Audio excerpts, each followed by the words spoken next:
Hello दोस्तों, पिछले video में हम आप लोग को न्यूमेरिकल्स दिए थे, 100 टाइप्स न्यूमेरिकल। चूंकि ये चैप्टर जो है वो फिगर का न्यूमेरिकल जाना था दोस्तों, क्योंकि इस चैप्टर में आप जितना भी क्वेश्चन पढ़े हैं सबका सब फिगर से जुड़ा हुआ है, ठीक ना। तो इसका न्यूमेरिकल भी फिगर वाला होगा। इसलिए हम आपको बहुत तरह का शॉर्ट क्वेश्चन दिए न्यूमेरिकल टाइप का, ठीक ना। कुछ बताए भी, कुछ हम आप लोग को जानबूझकर बनाने के लिए भी दिए, ताकि ये एक ऐसा चैप्टर है जहां आपका ध्यान कॉन्सेंट्रेट होना चाहिए दोस्तों। यदि आप खुद से अपना दिमाग नहीं लगाओगे दोस्तों, तो फिर हम कितना भी आपको न्यूमेरिकल क्यों ना बता दें, कोई फायदा नहीं होगा दोस्तों। इसलिए आप खुद से दिमाग लगाओ, ठीक ना। और जो नहीं बने वो पूछोगे तो ज्यादा समझ में आएगा दोस्तों। तो ठीक उसी प्रकार से चैप्टर में ऑब्जेक्टिव की संख्या भी कम है, क्योंकि इस चैप्टर का टॉपिक कम था दोस्तों, है ना। लेकिन कुछ ऑब्जेक्टिव जो बड़ा इंपॉर्टेंट है दोस्तों एग्जाम के दृष्टिकोण से, जो कि पूछा हुआ है, तो वही ऑब्जेक्टिव हम आप लोग को आज डील करेंगे। तो ये आपके सामने ऑब्जेक्टिव है ना। तो हम चाहेंगे पहले आप लोग इसको उतार लीजिए, फिर हम सारे ऑब्जेक्टिव को डील करते भी चलेंगे। तो अब से हम आपको जितना भी ऑब्जेक्टिव बताएंगे दोस्तों, उसको साथ में उसका आंसर भी क्लियर कराते हुए चलेंगे, ठीक ना। ताकि आपके लिए कुछ न छूटे, आपको मेहनत नहीं पड़े, ठीक ना। तो चलिए इसी से आगे बढ़ते हैं हम लोग। तो सबसे पहले आप लोग इस ऑब्जेक्टिव को उतार लीजिए, और उतारने के बाद हम आप लोग को इसको डील कर देते हैं दोस्तों, ठीक है। तो जल्दी से उतारिए।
चलिए दोस्तों, पहला क्वेश्चन है, हम इसको डील कर देते हैं, फिर आगे आपको देंगे ऑब्जेक्टिव।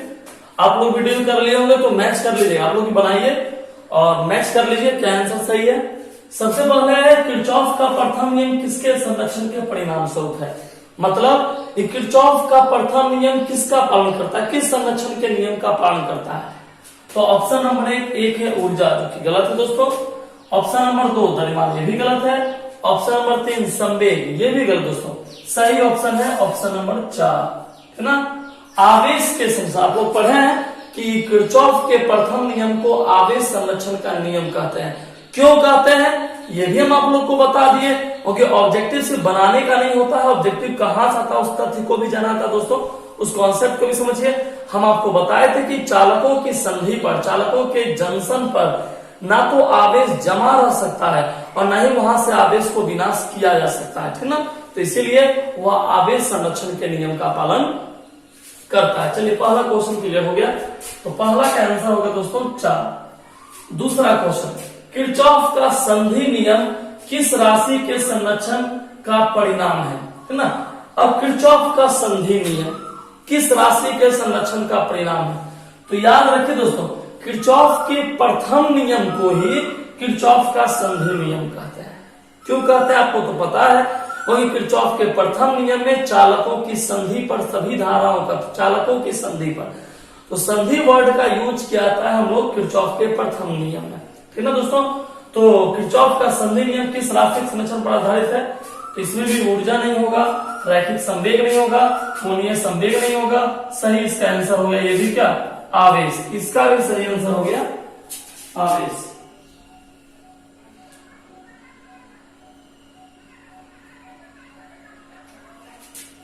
तो इसका भी सही आंसर होगा दोस्तों आवेश। चलिए ठीक से हो रहा है। तीसरा क्वेश्चन है, वैद्युत संबंधी किरचॉफ का द्वितीय नियम संबंध रखता है ना। वैद्युत संबंधी किरचॉफ का द्वितीय नियम संबंध रखता है। तो किरचॉफ का द्वितीय नियम किससे संबंध रखता है? पहला द्रव्यमान संरक्षण से, दूसरा आवेश संरक्षण से, तीसरा ऊर्जा संरक्षण से, चौथा संवेग संरक्षण से। तो हम लोग को आंसर पता है दोस्तों कि किरचॉफ का द्वितीय नियम जो है वह ऊर्जा संरक्षण के नियम का पालन करता है, अर्थात ऑप्शन नंबर 3। क्लियर है? चलिए चौथा क्वेश्चन है। चौथा आप लोग को दिखाई नहीं पड़ रहा होगा, या हम आप लोग को उतरवा दिए थे, आप लोग अपने कॉपी में चेक कीजिएगा। चौथा क्वेश्चन है, विद्युतीय परिपथ के किसी बिंदु पर सभी धाराओं का बीजगणितीय योग। ये किरचॉफ का प्रथम नियम है दोस्तों, ये किरचॉफ का प्रथम नियम है। चौथा क्वेश्चन आप लोग देखिए फिर से बोर्ड पर, देखिए क्या लिखा हुआ है कि विद्युत परिपथ के किसी बिंदु पर सभी धाराओं का बीजगणितीय योग। यहां तक आप लोग को दिखाई पड़ रहा है। तो ऑप्शन नंबर आप लोग चौथा उतार चुके होंगे, जिसका आंसर है 0। तो एक बात याद रखिए दोस्तों, हमारी एक बात आप समझिए। पहला, किरचॉफ का जो प्रथम नियम होता है दोस्तों, उसको भी 2-3 नामों से जाना जाता है ना। ये लेके अब रट के बैठने किरचॉफ का प्रथम नियम और नाम चेंज करके दे दिया तो कह दीजिए हमको तो पता ही नहीं था सर जी। तो याद रखिएगा दोस्तों, ये किरचॉफ का जो फर्स्ट लॉ होता है, किरचॉफ फर्स्ट लॉ है, किरचॉफ का प्रथम नियम, उसको अन्य 2 नामों से जाना जाता है दोस्तों। पहला नाम यह है कि किरचॉफ का जो प्रथम नियम है उसे धारा का नियम भी कहा जाता है। पहला चीज याद रखें दोस्तों, यदि आपसे पूछे किरचॉफ के प्रथम नियम को अन्य किस नाम से जानते हैं, तो आंसर मिलता है करेंट्स लॉ, है ना, धारा का नियम। दूसरा, किरचॉफ के प्रथम नियम को अन्य किस नाम जानते हैं, तो आपके सामने भी मिला है ना, कि किरचॉफ का संधि नियम, जंक्शन लॉ। तो करेंट्स लॉ, जंक्शन लॉ और किरचॉफ फर्स्ट लॉ, ये तीनों एक ही नियम है दोस्तों, ठीक ना। तो याद रखना, किरचॉफ का प्रथम नियम, किरचॉफ का धारा नियम, किरचॉफ का संधि नियम, ठीक है। सेम प्रोसेस दोस्तों, किरचॉफ के द्वितीय नियम को भी अन्य नामों से जाना जाता है। किरचॉफ का द्वितीय नियम, किरचॉफ का लूप नियम, किरचॉफ का वोल्टता नियम। तो याद रखना है, ये नहीं कि द्वितीय नियम रट के बैठ लिया, कोई पूछ दिया किरचॉफ का वोल्टता नियम क्या है, बस साइलेंट हो गया, नहीं। किरचॉफ का लूप नियम क्या है, तो साइलेंट हो गया, नहीं। तो याद रखना है, किरचॉफ का लूप नियम, वोल्टता नियम, ये किरचॉफ का द्वितीय नियम है। किरचॉफ का जंक्शन नियम, किरचॉफ का करंट नियम, ये किरचॉफ का फर्स्ट लॉ है, ठीक है। चलिए ऑब्जेक्टिव क्लियर हो गया। अब हम आपको नेक्स्ट ऑब्जेक्टिव देते हैं, फिर उसको डील करेंगे दोस्तों। चलिए दोस्तों, अब ये दोनों क्वेश्चन जो है वो बड़ा इंपॉर्टेंट है। आप खुद देखिए कि इसका आंसर कर पाना बड़ा मुश्किल है ना। कोई भी स्टूडेंट कितना भी चैप्टर पढ़ लिखना, आप उसको ये क्वेश्चन दीजिए तो एक बार सोचने के लिए दोस्तों मजबूर हो जाएगा। खुद आप भी देखिए, पहले आप उतार लीजिए, उसके बाद इस पर चर्चा करेंगे। आप पहले उतार लीजिए इस क्वेश्चन को, दोनों क्वेश्चन को उतारिए।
चलिए आप लोगों ने उतार लिया। अब दोस्तों समझिए इसको, ठीक ना। अभी क्वेश्चन समझने लायक हो गया। क्वेश्चन है कि आपको ये फिगर दिया गया है, देख रहे हो। अच्छा, ये फिगर है वेटस्टोन ब्रिज का, है ना दोस्तों।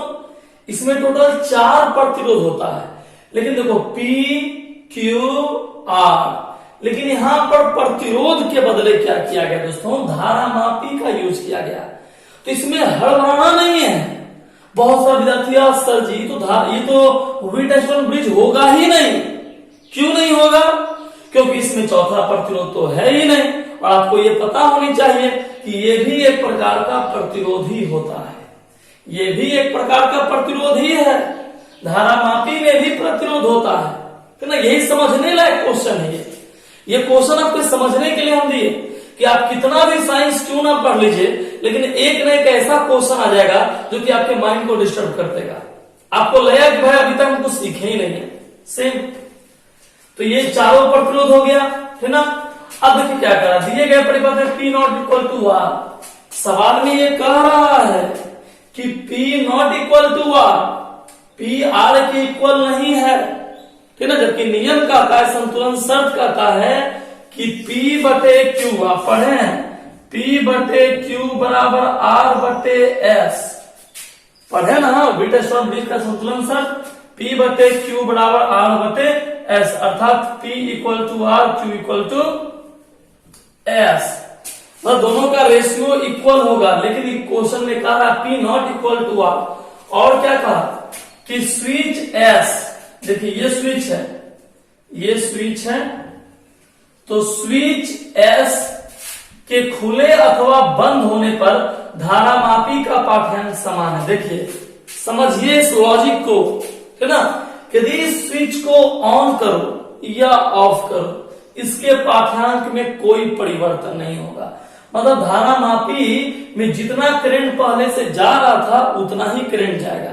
स्विच के बंद करने या ऑन करने से, है ना, खुला और बंद करने से इस धारा मापी के पाठ्यांक पर कोई प्रभाव नहीं पड़ेगा, समान होगा। तब अब देखिए, अब ऑप्शन नंबर 1 है I R equal to I जी, है ना, I R equal to I जी। इसका मतलब कि इसमें प्रवाहित करंट और इसमें प्रवाहित करंट समान होगा। ये बात, मेरी बात सुनो, समझो। ये कोई लॉन्ग क्वेश्चन या शॉर्ट क्वेश्चन नहीं है। 4 लाइन लिखा हुआ है और 4 लाइन पढ़ करके एको लाइन समझ में आया तो आपका काम चल जाएगा, नहीं। ये ऑब्जेक्टिव है। यहाँ यदि फिगर है तो सबसे पहले कॉन्सेप्ट क्लियर फिगर का होना चाहिए कि नहीं होना चाहिए। सबसे पहले आपको देखिए, जब ये क्वेश्चन कह रहा है कि आप स्विच को ऑन कर दीजिए, ठीक है ना, या ऑफ कर दीजिए, यहां जो करंट जा रहा है इस पर कोई प्रभाव नहीं पड़ेगा, ये समान रहेगा। मतलब आप यहां स्विच को आप ऑफ कर दिए तो ऐसा नहीं कि यहां करंट रुक जाएगा, नहीं, सेम रहेगा। ऑन भी कर दिया तो भी सेम रहेगा। इसका मतलब देखो, यहां हम जो फिगर से समझा रहे हैं उसको समझना है ना। ये करंट है दोस्तों आई, कहा जाता है। तो एक ऑब्जेक्टिव यदि आपको समझ में आ जाता है उसका आंसर, तो समझिए वो कई सब्जेक्टिव के बराबर होता है दोस्तों। एक ऑब्जेक्टिव निकालना कई सब्जेक्टिव क्वेश्चन को डील करने के बराबर है। फॉर एग्जांपल आपके सामने यहां से करंट गया आई दोस्तों, अब यहां से 2 पार्ट में डिवाइड हो गया, यहां से आइएगा तो यहां तक पहुंचा। अब यहां के बाद एक इधर गया, एक इधर गया, ऊपर से तो मतलब है भी नहीं, क्योंकि ये यहाँ इससे जुड़ा हुआ है। ये वाला जो है ये दोनों एक दूसरे से जुड़ा रहता है, P बटे Q, ये दोनों इससे जुड़ा है, ये दोनों इससे जुड़ा है, ठीक है। अब देखिए, जो करंट यहां आएगा वही करंट यहां जाएगा, ये बात तो आप मानते हैं। जो करंट यहां आएगा वही करंट यहां से आगे जाएगा, ये बात आप मानते हैं ना। चलिए मानिए, बहुत बढ़िया बात है। अब देखिए, स्विच को ऑन कीजिए या ऑफ कीजिए, इससे कोई फर्क पड़ता नहीं है। इसका मतलब आई आर, जो करंट इसमें गया वही current equal to I G, ठीक। चलिए अगला बोलता है I P equal to I G, I P equal to I G. तो जो करंट इधर जाएगा वही इसके बराबर होगा। ये तो संभव नहीं है, ये तो संभव नहीं दोस्तों कि जो करंट इधर से जाएगा, तो यहां देखिए, यहां से यदि ये गया तो यहां से फिर इसके पास, फिर इसके पास होगा ना जंक्शन। क्या हो, ये संभव है? यहां से जाएगा इसके पास, फिर इसके पास, ऐसे रिवर्स तो नहीं घूमेगा करंट, ठीक ना। करंट यहां से 2 पार्ट में निकलेगा, समझिए मेरी बात को। करंट यहां से 2 पार्ट में, एक आगे गया था, एक आगे गया। अब यदि ये वाला करंट घूम के यहां से आएगा तो फिर ये यहां से आएगा, तो उल्टा यही करंट जब टकरा जाएगा तो सर्किट खत्म हो जाएगा, होगा ना। क्यों? एक करंट यहां से गया, यहां होते हुए यहां पहुंचेगा, ये यहां से होते हुए यहां पहुंचेगा, फिर यहां से होते हुए इसको पूरा करेगा। हमको इसमें चक्कर थोड़ी लगाना है, हमको यहां लाके फिर यहां से, समझ रहे हैं ना। चलिए, ये तो रॉन्ग है। फिर I Q equal to I G, I Q equal to I G, जब ये रॉन्ग तो ये भी रॉन्ग, सेम प्रोसेस, है ना। फिर I Q equal to I R, I Q equal to I R, जब ये दोनों इक्वल नहीं हो सकता दोस्तों, तो ये दोनों भी इक्वल नहीं हो सकता है, लेकिन हाँ ये दोनों इक्वल होगा धारा के अगेंस्ट। क्यों? जो करंट इसमें फ्लो करेगा वही करंट इसमें फ्लो करेगा, क्योंकि क्या बोला, धारा मापी का पाठ्यांक समान है, इसीलिए ऑप्शन नंबर फर्स्ट क्या होगा, सही होगा। क्लियर? चलिए, अगला क्वेश्चन तो आपको बिल्कुल समझ में नहीं आया होगा, ठीक ना, जो लिखा हुआ है क्वेश्चन, चलिए पढ़ लेते हैं। क्वेश्चन है, मीटर ब्रिज द्वारा प्रतिरोध को मापने में, मीटर ब्रिज द्वारा प्रतिरोध को मापने में ज्ञात एवं अज्ञात प्रतिरोधों को उत्क्रमित किया जाता है ना। उत्क्रमित मतलब रिवर्स प्रोसेस, है ना, है ना। तो उत्क्रमित क्या था समझते हैं। तो उसके निराकरण के लिए उसका समाधान करने के लिए, है ना, किसका यूज किया जाता है, किस त्रुटि का। तो नंबर 1 है अंत्य त्रुटि, सूचक त्रुटि, ताप विद्युत प्रभाव के कारण त्रुटि, संयोगिक त्रुटि। देखिए, चलिए एक त्रुटि को पहले हम समझते हैं। अंत्य त्रुटि, इसको इंग्लिश बोलते हैं इंड एरर, है ना। मान लीजिए क्वेश्चन को समझिए पहले, डायरेक्ट देने की आपको लिखा दिए, आंसर मरवा दिए, खेल खत्म हो गया, नहीं। आप पहले समझिए। सबसे पहले यदि आपके पास मीटर ब्रिज है और आप प्रतिरोध को माप रहे हैं, चाहे वो ज्ञात प्रतिरोध हो अज्ञात प्रतिरोध, तो 100% कहीं ना कहीं कुछ ना कुछ त्रुटि होगा, है ना। आखिर किस प्रकार का वह त्रुटि होता है ना, वो हम लोग जानते हैं। उसका निराकरण कैसे होगा, उसका समाधान कैसे होगा, है ना। तो सबसे पहले दोस्तों अंत्य त्रुटि का, है ना, कौन सा निराकरण सबसे ज्यादा उपयुक्त है। तो एक है इंड एरर, मतलब कि एकदम बिल्कुल त्रुटि को समाप्त कर देना चाहिए। इंड एरर, एरर मतलब त्रुटि, इन समाप्त। दूसरा है सूचक त्रुटि, सिंबल। सिंबल में दोस्तों कोई प्रॉब्लम नहीं आता है ना। सिंबल त्रुटि में सिंबल को मेजर करने में, मापने में कोई प्रकार कोई दिक्कत नहीं आता है। उसका ताप विद्युत प्रभाव नहीं, है ना। मीटर ब्रिज में ताप विद्युत प्रभाव का कोई लेना देना नहीं होता दोस्तों, ठीक ना, वहां पर टेम्परेचर कोई ज्यादा मानक नहीं होता है। और चौथा संयोगिक त्रुटि, कॉम्बिनेशन एरर, कॉम्बिनेशन भी वहां किसी प्रकार का नहीं होता दोस्तों। अर्थात ऑप्शन नंबर 1 सही है, अंत्य त्रुटि इंड एरर।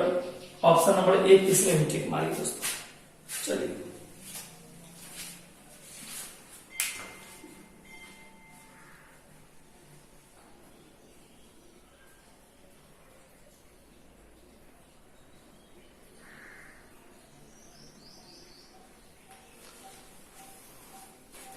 चलिए दोस्तों, अब यहां से फिर 3 क्वेश्चन है, उसको उतारिए। फर्स्ट क्वेश्चन है, विडेशन ब्रिज से मापा जाता है उच्च प्रतिरोध, निम्न प्रतिरोध, उच्च एवं निम्न प्रतिरोध, चौथा विभवांतर। तो इस प्रकार से टोटल 3 क्वेश्चन और दिया गया है, जिससे आप लोग उतार लीजिए, फिर हम इसको डील कर देते हैं।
चलिए दोस्तों, अब देखते हैं इसका आंसर। पहला क्वेश्चन है, व्हीट स्टोन ब्रिज से मापा जाता है। ऑप्शन नंबर फर्स्ट उच्च प्रतिरोध, सेकंड निम्न प्रतिरोध, थर्ड उच्च एवं निम्न प्रतिरोध, चौथा विभवांतर। तो सही आंसर दोस्तों कि व्हीट स्टोन ब्रिज से मापा जाता है निम्न प्रतिरोध। ठीक है, चलिए क्वेश्चन नंबर 8 है, यदि विभव मापी के तार की लंबाई बढ़ा दी जाए तो संतुलन बिंदु प्राप्त होगा। ठीक ना, तार की लंबाई बढ़ा दी जाए तब संतुलन बिंदु प्राप्त होगा। यदि विभव मापी में आप लोग पढ़े कि जॉकी को तार पर धीरे धीरे खिसकाते हैं, यदि उसी तार की लंबाई को हम लोग बढ़ा दें तो उसका संतुलन बिंदु कहाँ प्राप्त होगा। पहला ऑप्शन है कम लंबाई पर, दूसरा अधिकतम लंबाई पर, तीसरा उसी लंबाई पर, चौथा तार लिखा गया है तार पर कहीं भी नहीं। है ना, तो सही आंसर दोस्तों अधिकतम लंबाई बढ़ाओ तो 100% सी बात उसकी लंबाई अधिकतम लंबाई पर ही संतुलन बिंदु प्राप्त होगा। तो उसका आपका आंसर होगा 2 अधिकतम लंबाई पर। है ना, जो बढ़ी हुई लंबाई वहां पर प्राप्त होगा। और क्वेश्चन नंबर 9 क्वेश्चन है, विभव मापी की सुगहता बढ़ाने के लिए, विभव मापी की सुगहता बढ़ाने के लिए तार का अनुप्रस्थ परिच्छेद बढ़ाना होगा, तार में धारा घटाना होगा, तार में धारा बढ़ाना होगा या तार की लंबाई। तो अभी आप तुरंत पढ़े हैं कि तार की लंबाई बढ़ा दी जाएगी तो उसका संतुलन बिंदु की अधिकतम लंबाई पर ही प्राप्त होगा। अर्थात यदि किसी विभव मापी की सुगहता बढ़ानी है तो आपको तार की लंबाई बढ़ानी होगी। अर्थात 9 का ऑप्शन नंबर 4। है ना, तो 9 का हो गया चौथा दोस्तों, 9 का चौथा हो गया। तो आप लोग टिक लगा लीजिए। चलिए सब लोग क्लियर हो गया।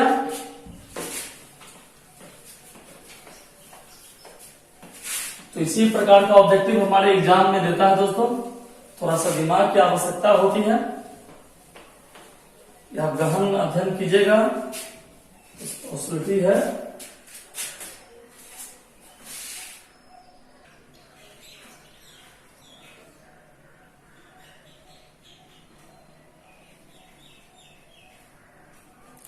चलिए दोस्तों एक और क्वेश्चन देखिए। ठीक है, अब देखिए कहा जाता है, हम आपको बोले कि ऑब्जेक्टिव ऐसा बनाइए, है ना, कि यदि आप एक ऑब्जेक्टिव बनाए तो आपको लगना चाहिए कई सारे शॉर्ट क्वेश्चन को डील करने की क्षमता आ गई दोस्तों। तो सेम इसी प्रकार का ऑब्जेक्टिव बहुत लोग बनाते हैं दोस्तों, लेकिन इस प्रकार का ऑब्जेक्टिव बनाइए तो दिमाग भी लगेगा, मजा भी आएगा और प्राउड भी फील होगा कि हम ऐसा क्वेश्चन भी डील कर सकते हैं। अब देखिए, अब यही क्वेश्चन दोस्तों, इसमें ये जो हम लोग देखते हैं ये एक प्रकार का अर्थिंग सिस्टम होता है ना। इसमें प्रतिरोध दिया गया है 4 ओम का और यहाँ एक सेल लगा हुआ है 12 वोल्ट का। एक और प्रतिरोध है ना कैपिटल आर, यहाँ से 1 एम्पियर की धारा प्रवाहित हो रही है दोस्तों। ठीक है ना, तो ए और बी, ये बिंदु है ए और ये बिंदु है बी। ए और बी अपोजिट है, नेम अपोजिट है। ए और बी के बीच का विभवांतर निकालना दोस्तों। ए और बी के बीच का विभवांतर निकालना दोस्तों। है ना, ये जो ऐसा हम आप देखते हैं सिस्टम, याद रखिए कहीं भी आप फिजिक्स में ये सिस्टम देखें तो इसका मतलब समझ जाए, इसको बोलते हैं लोग अर्थिंग करना। है ना, मतलब ये पृथ्वी के संपर्क में है, इसका मतलब अर्थिंग। है ना, तो आप फिगर समझ गया, तो क्या आप लोग बता सकते हैं? चलिए हम आपको 1 मिनट का समय देते हैं। आज दिमाग लगा ही रहे तो आप लोग थोड़ा अच्छे से लगाइए। 1 मिनट का आप लोग के पास समय है, आप लोग इसको थोड़ा सा डील कीजिए खुद से। है ना, और लगा लीजिए जितना दिमाग है आपके पास। चलिए सॉल्व कीजिए।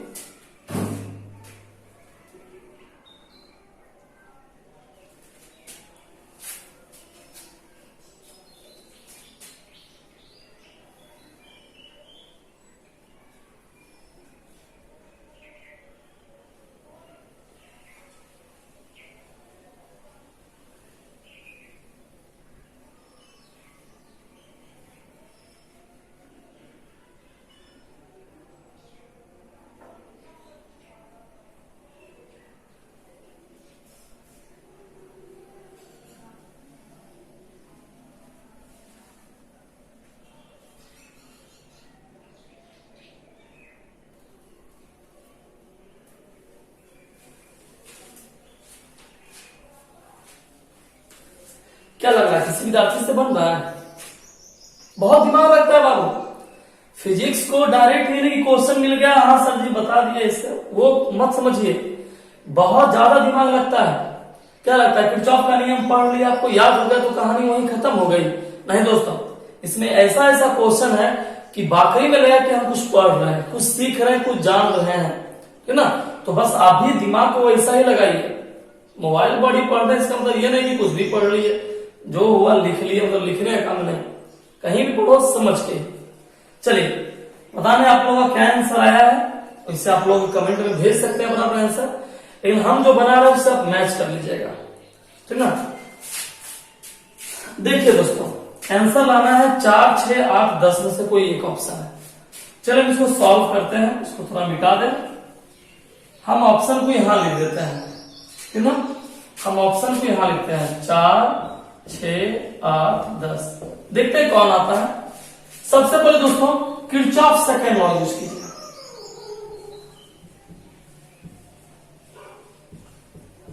किरचॉफ सेकंड लॉ, किरचॉफ का सेकंड लॉ जानते हो क्या कहता है ना, I1R1।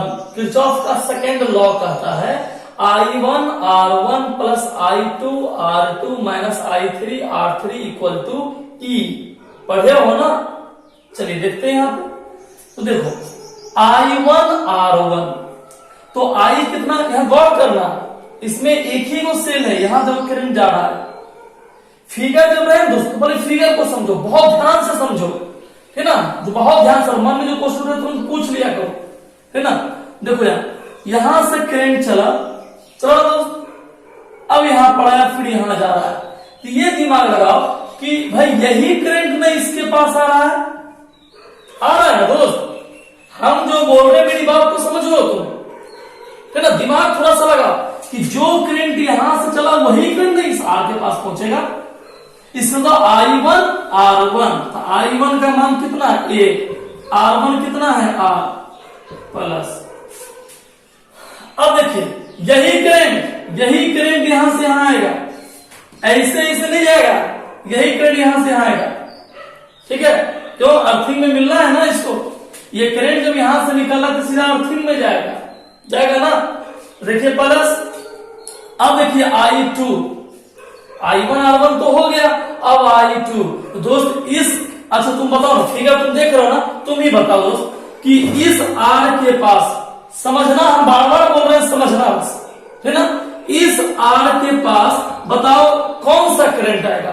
देखो पढ़ता हर कोई है दोस्तों, हर कोई चैप्टर खत्म करके बैठा हुआ, लेकिन दे दो जाके ऑब्जेक्टिव को, बनाओ थोड़ा सा इसको, देखिए फिर क्या हाल होगा, ठीक है ना। और इस तरह का बहुत ऑब्जेक्टिव आप लोगों को दे चुके हैं बनाने के लिए। अब बताइए इस आर, यहां दिमाग लगता है दोस्तों, है ना, रटना मत, दिमाग लगाओ।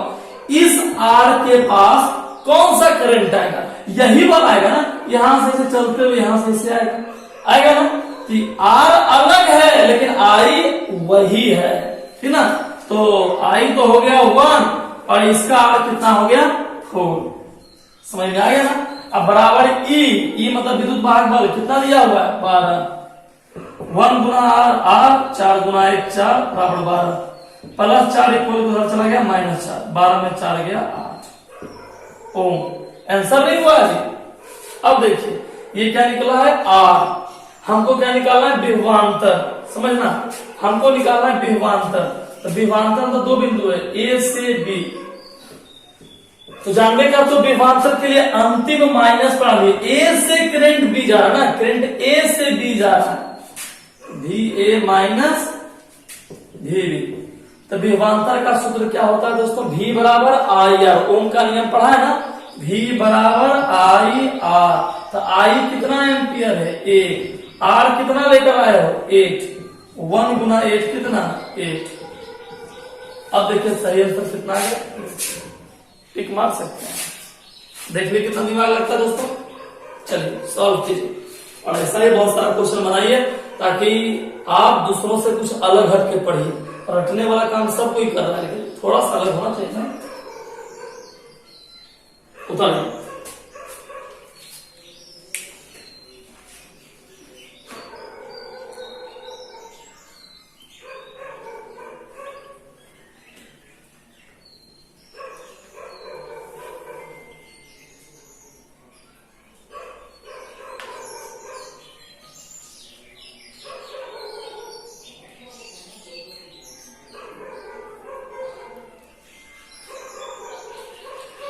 ठीक है दोस्तों, तो इस चैप्टर में जो ऑब्जेक्टिव है वो इसी फिगर वाला ही बहुत सारा ऑब्जेक्टिव है दोस्तों। तो शॉर्ट क्वेश्चन हम आप लोग को लिखा चुके हैं, जो नहीं बने उसको पूछा भी कीजिए।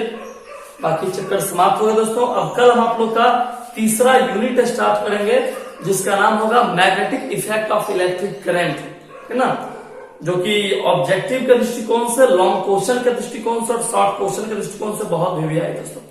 तो कल हम यही स्टार्ट करेंगे, ठीक ना। तो आज इसको आप लोग, और भी बहुत सारा क्वेश्चन है उसको बनाइए, सॉल्व कीजिए किताब के।